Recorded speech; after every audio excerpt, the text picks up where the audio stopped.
la fin de la propagande. Ça veut dire qu'il y a peut-être un vaincu et un vainqueur. Alors effectivement, quand on dit ça, ça voudrait dire être défaitiste, certainement pas. Ça veut surtout dire qu'être vaincu, il faut accepter la défaite. Pour l'instant, effectivement, les Ukrainiens n'acceptent pas la défaite et ils ont encore les moyens de résister. La question est de savoir combien de temps, avec quoi, avec qui. Ce n'est pas les Européens qui iront se battre aux côtés des Ukrainiens. Ça, il n'en est absolument pas question. Donc les Ukrainiens, de toute façon, seront seuls.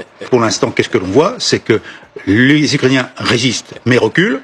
Pas des kilomètres et des kilomètres, mais reculent quand même, et que de l'autre côté, les Russes continuent à avancer, malgré tout ce qu'on leur a mis comme commentaire, en disant qu'ils n'avaient plus de soldats, que c'était de la chair à canon, qu'ils n'avaient plus de moyens. Alors maintenant, du côté russe, effectivement, aujourd'hui, on voit bien qu'ils ont la main. Ils ont la main parce que Trump leur donne la main, c'est une réalité.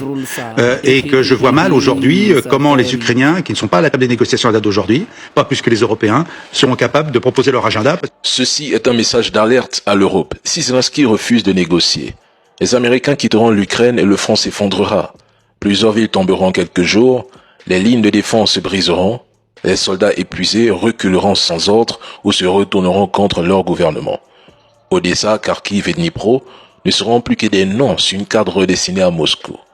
Et vous, en Europe, chers dirigeants, vous découvrirez que vos discours enflammés, vos propagandes et vos sanctions historiques ne protègent personne. Maintenant, pourquoi l'Ukraine et l'Europe ne sont-elles pas invitées au pourparlers entre la Russie et les États-Unis? C'est pourtant simple. Parce qu'on ne négocie jamais la reddition en présence du vaincu. C'est la règle d'or.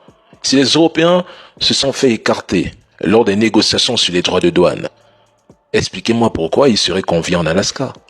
Si Zelensky a négocié seul avec Donald Trump la sécurité de l'Ukraine en échange d'un accord sur les minerais, pourquoi Vladimir Poutine devrait-il discuter avec Donald Trump des territoires conquis en présence de Zelensky? C'est la règle. Les Européens sont tombés dans le piège américain. Au lieu de penser à leurs propres intérêts et de se préparer à l'après Joe Biden, ils se sont unis pour attaquer la Russie, un fidèle allié, collant des étiquettes pro-russes à tout va et censurant toute voix discordante.